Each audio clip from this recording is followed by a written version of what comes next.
প্রথমে বিশেষ খবর।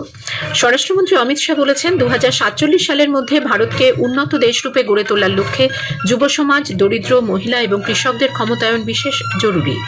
দেশ আজ প্রাক্তন প্রধানমন্ত্রী অটল বিহারী বাজপেয়ীর প্রয়াণ দিবসে কৃতজ্ঞ চিত্তে তাঁর প্রতি শ্রদ্ধা জানাচ্ছে। সেনাপ্রধান জেনারেল ধীরাজ শেঠ আজ 3 দিনের সফরে নেপাল গেছেন। পশ্চিমবঙ্গে আজ আয়ুষ্মান ভারত, প্রধানমন্ত্রী জন আরোগ্য যোজনা ও মুখ্যমন্ত্রী স্বাস্থ্য বীমা যোজনা প্রকল্পের সূচনা হয়েছে। নতুন দিল্লির ইন্দিরা গান্ধী স্টেডিয়ামে আগামীকাল ব্যাডমিন্টন ওয়ার্ল্ড ফেডারেশন বিশ্ব চ্যাম্পিয়নশিপ শুরু হচ্ছে। গলের প্রথম ক্রিকেট টেস্টে দ্বিতীয় দিনের শেষে ভারত প্রথম ইনিংসে শ্রীলঙ্কার বিরুদ্ধে 9 উইকেটে 460 রান তুলেছে। আসছে বিস্তারিত খবরে। স্বরাষ্ট্রমন্ত্রী অমিত শাহ বলেছেন 2047 সালের মধ্যে ভারতকে উন্নত দেশরূপে গড়ে তোলার লক্ষ্যে যুব সমাজ, দরিদ্র, মহিলা ও কৃষকদের ক্ষমতায়ন বিশেষ জরুরি। নরেন্দ্র মোদী সরকার সমাজের এই শ্রেণীর উন্নয়নের দিকে বিশেষ নজর দিচ্ছে। আজ রাজস্থানের আলওয়ারে শ্রী শাহ রাজ্যের 17টি জেলায় মোট 6400 কোটি টাকারও বেশি মূল্যের উন্নয়নমূলক প্রকল্পের শিলান্যাস করে বলেন, সরকার কৃষকদের সহায়তায় নানা ধরনের কর্মসূচি নিয়েছে। 2014 থেকে 2026 পর্যন্ত মোদী সরকার বিভিন্ন গুরুত্বপূর্ণ প্রকল্পের ঘোষণা করেছে কৃষকদের জন্য এবং নিরন্তর খাদ্যশস্যের ন্যূনতম সহায়ক মূল্য বাড়ানো হয়েছে। 14 से लेकर 26 तक एक भी साल ऐसा नहीं गया है किसानों के लिए कोई बड़ी योजना जाहिर न की हो। आज मैं कांग्रेसियों को कहना चाहता हूं, एमएसपी पर सबसे ज्यादा अनाज क्विंटल में अगर किसी ने खरीदा है तो नरेंद्र मोदी जी ने खरीदा है। তিনি গ্রামীণ অর্থনীতির উন্নয়নের ক্ষেত্রে ডেয়ারি শিল্পের উপরও গুরুত্ব দেন। অনুষ্ঠানে স্বরাষ্ট্রমন্ত্রী মুখ্যমন্ত্রী কিষাণ সম্মান নিধি প্রকল্পের অর্থ সরাসরি কৃষকদের ব্যাংক অ্যাকাউন্টে পাঠান। দেশ আজ প্রাক্তন প্রধানমন্ত্রী অটল বিহারী বাজপেয়ীর প্রয়াণ দিবসে কৃতজ্ঞ চিত্তে তার প্রতি শ্রদ্ধা জানাচ্ছে। রাষ্ট্রপতি দ্রৌপদী মুর্মু, উপরাষ্ট্রপতি সিপি রাধাকৃষ্ণন এবং প্রধানমন্ত্রী নরেন্দ্র মোদী আজ জাতীয় রাজধানীতে প্রাক্তন প্রধানমন্ত্রী অটল বিহারী বাজপেয়ীর স্মৃতি সৌধ সদৈব অটলে পুষ্পস্তবক অর্পণ করেন। প্রাক্তন রাষ্ট্রপতি রামনাথ কোবিন্দ, রাজ্যসভার উপাধ্যক্ষ হরিবংশ, কেন্দ্রীয় মন্ত্রী রাজনাথ সিংও উপস্থিত ছিলেন। কেন্দ্রীয় স্বরাষ্ট্রমন্ত্রী অমিত শাহ বলেছেন, প্রাক্তন প্রধানমন্ত্রী অটল বিহারী বাজপেয়ী প্রধানমন্ত্রী হওয়ার আগে দীর্ঘ সময় বিরোধী দলে কাটিয়েছিলেন, কিন্তু তিনি তার নীতির সঙ্গে কখনো আপোষ করেননি। এই কারণেই বাজপেয়ী অজাতশত্রু অর্থাৎ শত্রুহীন ব্যক্তি হিসেবে পরিচিত ছিলেন। অটল বিহারী বাজপেয়ীর মৃত্যুবার্ষিকী উপলক্ষে তাঁর একটি মূর্তি উন্মোচন এবং বিভিন্ন উন্নয়নমূলক প্রকল্পের উদ্বোধনের পর আজ রাজস্থানের চিত্তরগড় জেলার নিমবাহেরায় এক অনুষ্ঠানে ভাষণ দিচ্ছিলেন শ্রী শাহ। তিনি বলেন, প্রধানমন্ত্রী হিসেবে বাজপেয়ী সর্বদা দেশ প্রথম নীতি অনুসরণ করতেন এবং বেশ কিছু ঐতিহাসিক সিদ্ধান্ত নিয়েছিলেন। 16 अगस्त आज ही के दिन अटल जी हम सब के बीच में से विदा लिए थे। अटल जी की याद में इस पवित्र भूमि पर आज एक बहुत बड़ी 21 फीट की प्रतिमा लगाने का काम और एक भव्य स्मारक बनाने का काम भारतीय जनता पार्टी के कार्यकर्ताओं ने किया है। সেনাপ্রধান জেনারেল ধীরাজ শেঠ আজ 3 দিনের নেপাল সফরে গেছেন। প্রতিরক্ষা সহযোগিতা এবং দুদেশের সেনাদের মধ্যে সমন্বয় আরো বৃদ্ধির লক্ষ্যে এই সফর। আগামীকাল তুন্ডানখেলে সেনা স্মারকে তিনি শ্রদ্ধা জানাবেন এবং নেপালের সেনাবাহিনীর সদর দপ্তরে তাঁকে গার্ড অফ অনার দেওয়া হবে। সেনাপ্রধান সেখানে নেপালি সেনাবাহিনীর চিফ অফ আর্মি স্টাফের সঙ্গে সাক্ষাৎ করবেন। পারস্পরিক স্বার্থ সংশ্লিষ্ট বিষয়েও মত বিনিময় হবে। নতুন দিল্লিতে আগামী মঙ্গলবার দ্বাদশ ব্রিক্স গোষ্ঠীর পরিবেশ মন্ত্রীদের বৈঠক অনুষ্ঠিত হবে। বৈঠকের আগে ব্রিক্সের পরিবেশ বিষয়ক বরিষ্ঠ আধিকারিকদের এবং জলবায়ু পরিবর্তন ও টেকসই উন্নয়ন বিষয়ক কন্ট্যাক্ট গ্রুপের বৈঠকও আয়োজিত হবে।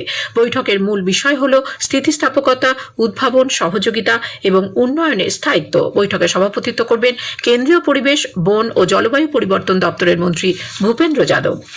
জম্মু কাশ্মীরে আজ বহু প্রতীক্ষিত সুঙ্গল সুড়ঙ্গ জনসাধারণের জন্য খুলে দেওয়া হয়েছে। এর ফলে রাজৌরি, পুঞ্চ এবং নওশেরার মধ্যে যোগাযোগ ব্যবস্থা অনেকটাই উন্নত হল। কালিধর রেঞ্জে সীমান্ত সড়ক সংস্থা 2.79 কিলোমিটার দীর্ঘ এই টানেলটি তৈরি করেছে। এই সুড়ঙ্গ তৈরির ফলে যাতায়াতের 13 কিলোমিটার রাস্তা কমল। প্রায় 600 কোটি টাকা ব্যয়ে তৈরি এই টানেল সকাল 8টা থেকে রাত 8টা পর্যন্ত ছোট গাড়ির জন্য খুলে দেওয়া হয়েছে। এই খবর প্রচারিত হচ্ছে আকাশবাণী থেকে। পশ্চিমবঙ্গে শুরু হলো কেন্দ্রীয় সরকারের আয়ুষ্মান ভারত প্রকল্প। আজ নেতাজি ইন্ডোর স্টেডিয়ামে এই প্রকল্পের আনুষ্ঠানিক সূচনা করেন মুখ্যমন্ত্রী শুভেন্দু অধিকারী। অনুষ্ঠানে ছিলেন কেন্দ্রীয় স্বাস্থ্য ও পরিবার কল্যাণ মন্ত্রকের প্রতিমন্ত্রী অনুপ্রিয়া প্যাটেল। মুখ্যমন্ত্রী বলেন, রাজ্যে প্রায় 6 কোটি মানুষ অর্থাৎ প্রায় 1.5 কোটি পরিবার আয়ুষ্মান ভারত প্রকল্পের সুবিধা পাবেন। সরকারি ও বেসরকারি মিলিয়ে রাজ্যে প্রায় 2000 হাসপাতালে এবং গোটা দেশের 38,604টি হাসপাতালে আয়ুষ্মান ভারত প্রকল্পের সুবিধা মিলবে। 70 বছরের ঊর্ধ্বে সব ব্যক্তি আয়ুষ্মান ভারত ভারতের অধীনে আসবেন। যারা আয়ুষ্মান ভারতে যুক্ত হলেন তারা আয়ুষ্মান ভারতের সুবিধা পাবেন। এই পরিবারের সংখ্যা হচ্ছে 1,43,00,000। এর বাইরে 80 লক্ষ পরিবার, তাদেরকে আমরা মুখ্যমন্ত্রী স্বাস্থ্য বিমাতে আনলাম। পশ্চিমবঙ্গে 1240টি বেসরকারি আর 627টি সরকারি হসপিটালে আপনারা এই দুটো সুবিধাই একসঙ্গে পাবেন। প্রায় 35 লক্ষ 70 ব্যক্তি এর অন্তর্ভুক্ত হবেন বলে জানিয়েছেন কেন্দ্রীয় স্বাস্থ্য প্রতিমন্ত্রী অনুপ্রিয়া প্যাটেল। মুখ্যমন্ত্রী আজ আরো বলেন 1950টি রোগের চিকিৎসা করা যাবে এই দুই প্রকল্পে। এর পাশাপাশি হাঁটু প্রতিস্থাপন ও কোমরের অপারেশনেরও সুবিধা মিলবে এই বীমা প্রকল্পে। হর ঘর তিরঙ্গা কর্মসূচির আওতায় আজ হরিয়ানার কার্নালে তিরঙ্গা যাত্রা অনুষ্ঠিত হয়। দেশ জুড়ে গত 9 আগস্ট থেকে এই কর্মসূচি শুরু হয়েছে, চলবে আগামীকাল 17 আগস্ট পর্যন্ত। কেন্দ্রীয় শক্তিমন্ত্রী মনোহর লাল আজ এই তিরঙ্গ যাত্রার সূচনা করেন। অন্যদিকে হরিয়ানার বল্লভগড়েও আজ কেন্দ্রীয় প্রতিমন্ত্রী কিষাণ পাল গুর্জার এবং প্রাক্তন ক্যাবিনেট মন্ত্রী মূলচাঁদ শর্মার নেতৃত্বে তিরঙ্গা যাত্রার আয়োজন করা হয়। নিয়োগ পরীক্ষায় কথিত অনিয়মের প্রতিবাদে ছাত্রছাত্রীরা নতুন করে বিক্ষোভ কর্মসূচি ঘোষণা করায় ঝাড়খণ্ডে জেপিএসসি জেএসএসসি পরীক্ষার্থীদের আন্দোলন তীব্রতর হয়েছে। এই আন্দোলন আজ 22 দিনে পড়ল। জেপিএসসি জেএসএসসি রিফর্ম মঞ্চ রাজ্য সরকারকে 18 আগস্টের মধ্যে ইতিবাচক পদক্ষেপ নেবার জন্য চরমপত্র দিয়েছে। আন্দোলনকারীরা মুখ্যমন্ত্রী হেমন্ত সোরেনের পদত্যাগ দাবি করেছেন। তারা 20 আগস্ট মুখ্যমন্ত্রীর বাসভবনের সামনে একটি বড় বিক্ষোভ কর্মসূচির কথা ঘোষণা করেছেন এবং জানিয়েছেন যে তাদের দাবি পূরণ না হলে তারা সেখানেই আন্দোলন চালিয়ে যাবেন। ন্যাশনাল টেস্টিং এজেন্সি আজ 84টি বিষয়ে ইউজিসি নেট জুন 2026 পরীক্ষার সাময়িক উত্তরপত্র প্রকাশ করেছে। একই সঙ্গে চ্যালেঞ্জ উইন্ডো খোলা হয়েছে। চলতি মাসের 18 তারিখ পর্যন্ত এই উইন্ডো খোলা থাকবে। পরীক্ষার্থীরা এই উইন্ডোর মাধ্যমে যে কোনো উত্তরকে চ্যালেঞ্জ করতে পারবেন। এনটিএ জানিয়েছে প্রতিটি উত্তর চ্যালেঞ্জ করার জন্য 200 টাকা করে ফিস জমা দিতে হবে। ইন্দোনেশিয়ার ফ্লোরেস উপকূলে গতকাল সকালে 7.7 মাত্রা জোরালো ভূমিকম্পের পর আজ ইস্ট নুসা তেনগারা প্রদেশে 14 দিনের জরুরি অবস্থা ঘোষণা করা হয়েছে। এই প্রদেশের গভর্নর মিল্কি লাকালেনা এক বিবৃতি জারি করে বলেছেন এ মাসের 28 তারিখ পর্যন্ত জরুরি অবস্থা বলবৎ থাকবে। ভূমিকম্প বিধ্বস্ত এলাকায় ত্রাণ ও উদ্ধার কাজ সুষ্ঠুভাবে চালানোর জন্য এই পদক্ষেপ নেওয়া হয়েছে।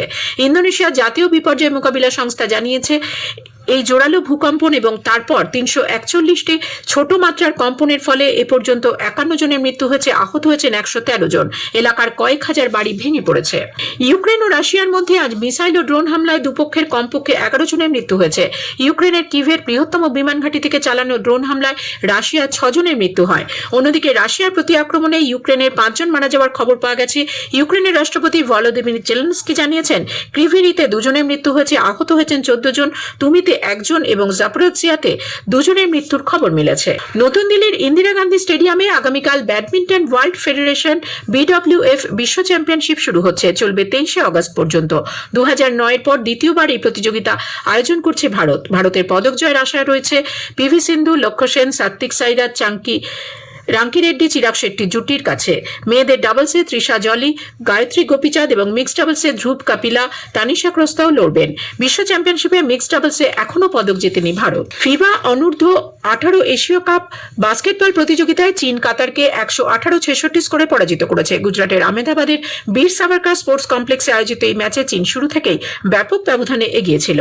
শেষ করার আগে খবরের বিশেষ অংশ আরো একবার। স্বরাষ্ট্রমন্ত্রী অমিত শাহ বলেছেন 2047 সালের মধ্যে ভারতকে উন্নত দেশরূপে গড়ে তোলার লক্ষ্যে যুব সমাজ, দরিদ্র, মহিলা এবং কৃষকদের ক্ষমতায়ন বিশেষ জরুরি। পশ্চিমবঙ্গে আজ আয়ুষ্মান ভারত, প্রধানমন্ত্রী জন আরোগ্য যোজনা ও মুখ্যমন্ত্রী স্বাস্থ্য বীমা যোজনা প্রকল্পের সূচনা হয়েছে।